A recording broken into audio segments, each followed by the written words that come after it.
Okey, hai, salam sejahtera. Topik ini saya sepatutnya pakai baju hijau. Teknologi hijau. Okey, jadi kita masuk topik yang terakhir sekali dalam bab 5, iaitu aplikasi teknologi hijau dalam pengurusan sisa industri. Okey, kita fokus kepada pengurusan sisa-sisa industri. Okey, jadi perkembangan teknologi hijau. Jadi apakah itu teknologi hijau? Ialah teknologi ataupun aplikasi yang telah dibangunkan untuk mengurangkan impak aktiviti manusia terhadap alam sekitar kita. Saya suka definasi daripada Kementerian apa ini? Saya tak ingatlah kementerian apalah saya dapat dari. Okey, saya suka definasi dia. Teknologi hijau merujukkan kepada pembangunan dan aplikasi produk balatan serta sistem untuk memelihara alam sekitar dan sumber semula jadi dan meminimum ataupun mengurangkan kesan negatif daripada kita, aktiviti manusia. Oh, okey. Saya suka sangatlah. Jadi saya letak dalam nota kamu lah. Definasi untuk teknologi hijau ni. Cantik. Okey. Dari kementerian apa? Tak ingatlah. Okey. Jadi dia mengkurangkan pembebasan gas rumah hijau yang rendah, meminimumkan degradasi kualiti. Okey. Ini tak apa, kita tak masuk exam kot. Okey, jadi kita tengok secara umum dulu, baru kita fokus kepada pengurusan sisa industri. Okey. Sektor-sektor teknologi hijau yang di Malaysia ada 6, kita bahagikan kepada 6 lah. Contohnya bekalan tenaga, iaitu tenaga yang boleh diperbaharui seperti solar, hydro. Okay, pengangkutan kenderaan yang menggunakan bahan api alternatif ataupun bahan api bio. Okay, pembangunan penggunaan bahan yang binaan yang mesra alam dan bangunan yang jimat elektrik, jimat tenaga. Okay, pengurusan sisa dan air sisa ini kita akan fokus nanti. Okey, kita semula dan kaedah olahan larut resapan tapak pelupusan. Ini kita akan fokus nantilah. Kaedah olahan larut resapan tapak pelupusan. Okey. Jadi pertanian dan perhutanan, penggunaan baja, kompos dan pemeliharaan hutan. Okey, industri adalah pengguna alat dan teknologi yang cekap tenaga. Okey, ini adalah sektor yang ada di dalam Malaysia lah. Okey, jom kita fokus kepada topik utama kita, iaitu bagaimana teknologi hijau ini dalam pengurusan sisa ataupun air sisa. Okey. Jadi tujuan untuk teknologi ini adalah untuk memastikan pengurusan sisa yang lebih cekap, okey, dan mengurangkan pembebasan gas rumah hijau ataupun gas karbon dioksida. Okey, dan pengingkuran air sisa yang lebih bersih. Maksudnya kita jadikan air sisa itu kepada air yang lebih bersih. Okey. Dan pendekatan yang kita gunakan adalah pertama, pelupusan sisa, pengurusan tempat pelupusan dan olahan air sisa itu. Macam mana kita olahkan air sisa itu. Okey. Jadi kita tengok bagaimana pengurusan sisa. Bagaimana sampah. Sampah, kita mula dengan kita buang sampah. Jadi kita buang sampah. Okey. Jadi sampah ini akan dihantar ke 3 tempat. Okey, pertama, sisa pekerja organik.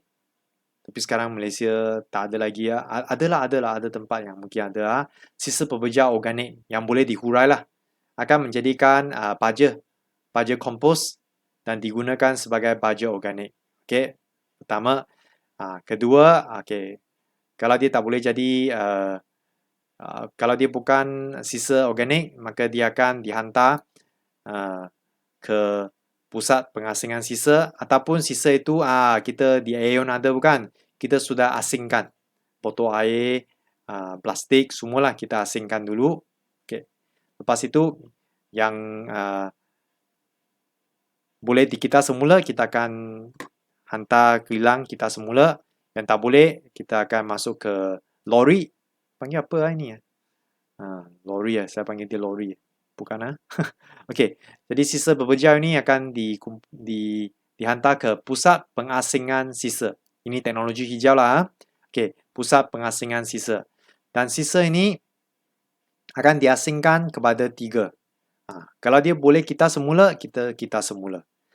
Dan kalau dia boleh dihantar untuk penunuran, maksudnya pembakaran bahan organik itu yang tergantung dalam sisa pekerja itu, proses ini akan menukarkan sisa itu kepada tenaga.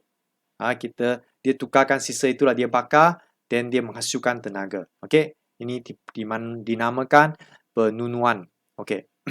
Kalau dua-dua tempat tak boleh pergi, sampah itu sisa itu akan dihantar ke tempat pelupusan. Okey, tempat pelupusan dia akan bahagi. Kalau bahan itu dia akan menghasilkan gas metana, maka dia akan kumpulkan gas metana itu untuk menjana tenaga. Gas metana.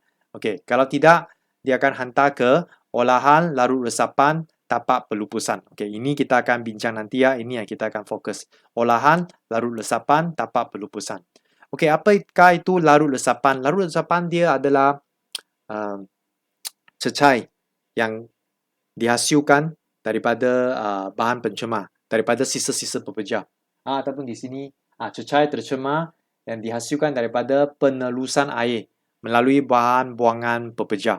Okey, kita buang sampah bukan, akhirnya dia akan hasilkan cecair yang kotor itulah, yang cemar itu. Kita namakan dia larut resapan.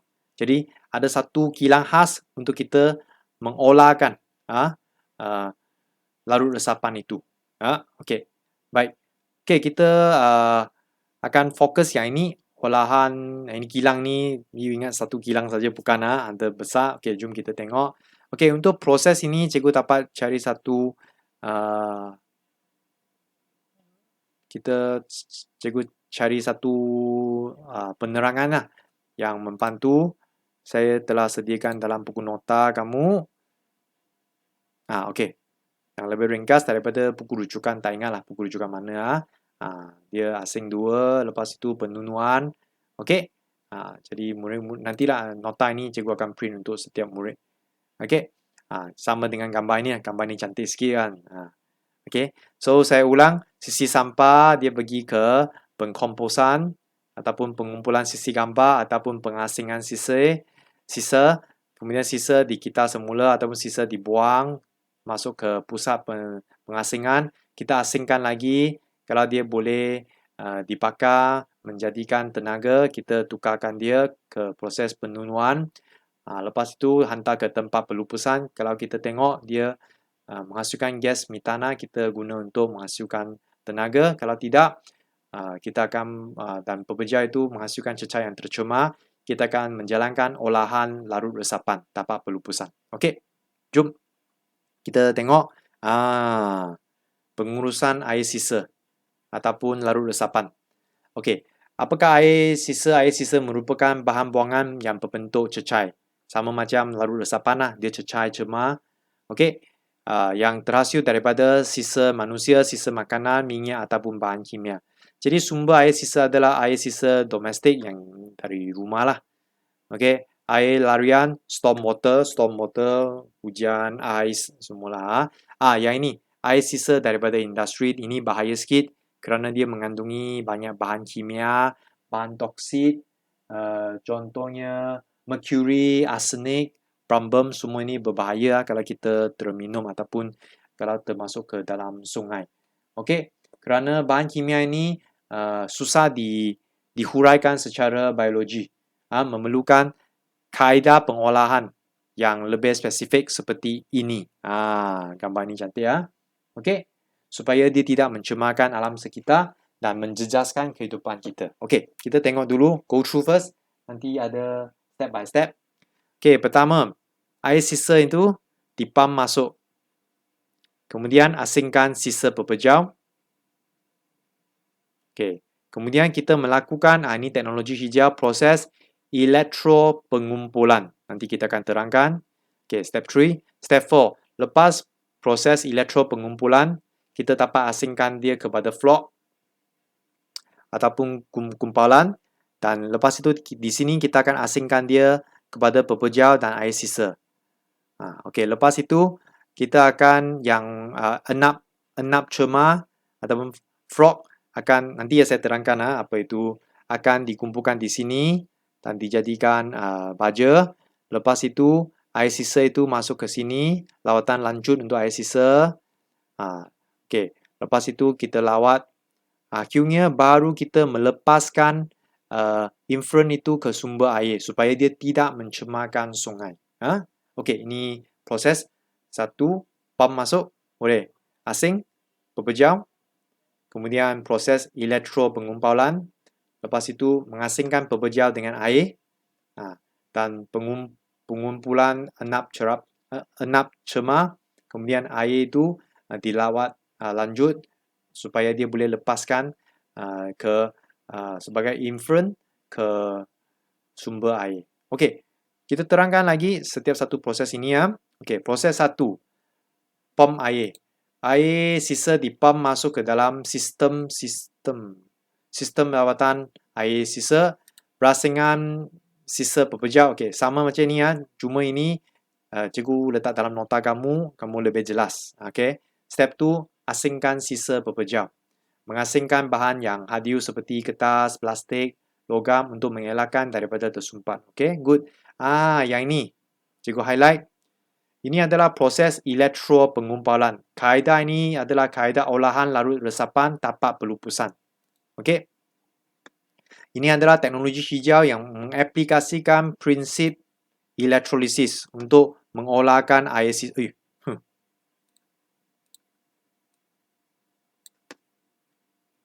Okey. Jadi elektrolisis kena ada apa? Bateri, kena ada elektrod. Jadi elektrod yang kita gunakan adalah elektrod karbon ataupun krom dan elektrolit adalah air sisa. Jadi proses ini kita namakan dia elektro pengumpulan.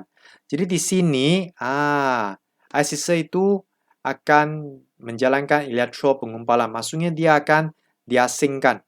Hasil dia adalah ada air lagi dan dia akan ada bahan enap cema yang terkumpul di bawah dan ada lagi frog, kita panggil frog lah.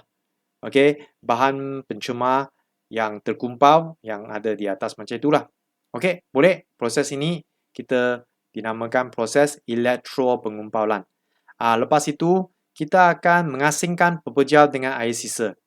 Okey, kerana air sisa ini telah dilepaskan ke dalam tangki ini, maka untuk mengasingkan air dengan bahan yang terenap seperti enap cema ataupun frog lah. Okey, lepas kita asingkan dia, maka enap cema ini pepejal enap cema lah kita panggil, tak boleh panggil pepejal. Bahan enap cema ini akan dirawat dan supaya dia boleh diguna sebagai baja. Lepas itu air sisa yang sudah diolah mungkin boleh diguna semula untuk pengairan tanaman ataupun dia disingkir sebagai influent ke dalam sungai ataupun apalah pelepasan influent ke sungai. Okey, jadi masa itu dia tidak mencemarkan sungai lah alam sekitar kita. Jadi influence ini adalah dalam buku teks kamu adalah bahan buangan dalam bentuk cecair yang dialirkan ke dalam sistem pemparitan ataupun sumber air. Okey, so kita tak boleh panggil dia air ya, kita kena guna influent. Dia sebenarnya dia adalah cecair juga yang datang daripada mana? Bahan buangan kita lah, bahan buangan. Okey, yang dalam bentuk cecair dan dialirkan ke dalam sistem pengaliran. Okey, influent. Okey, jadi ini murid-murid. Okey, kita tengok seterusnya.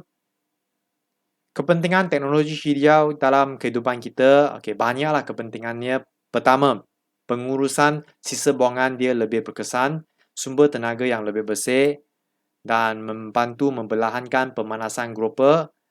Memaju inovasi, kualiti hidup kita meningkat.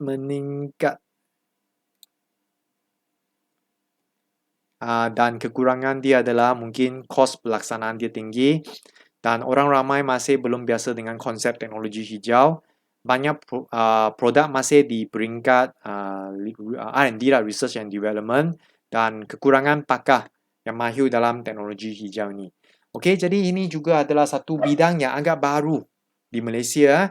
Jadi, dia dimasuk ke dalam kimia kerana ini merupakan satu pendedahan awal kepada murid-murid supaya murid-murid tahu kewujudan teknologi hijau di Malaysia. Dan mana tahu anda adalah salah seorang bakal yang akan menciptakan atau menghasilkan teknologi hijau yang lebih memanfaatkan manusia di dunia ini. Okey. Cikgu harap kamu boleh Google lagi, ada banyak maklumat lagi yang kamu boleh dapat, okey, di dalam berkaitan dengan teknologi hijau. Okey, jadi itu saja, dan bila cikgu menyediakan nota ini pun samalah. Cikgu banyak beberapa buah buku telah baca. Okey, macam ini sebelum ini cikgu mana tahu. Sekarang cikgu sudah tahulah macam mana air sisa akan dilawat, diolahkan. Okey, so itu saja untuk teknologi hijau. Saya harap semua orang suka warna hijau. Tak ada kaitan. Okey, sekian. Terima kasih. Bye.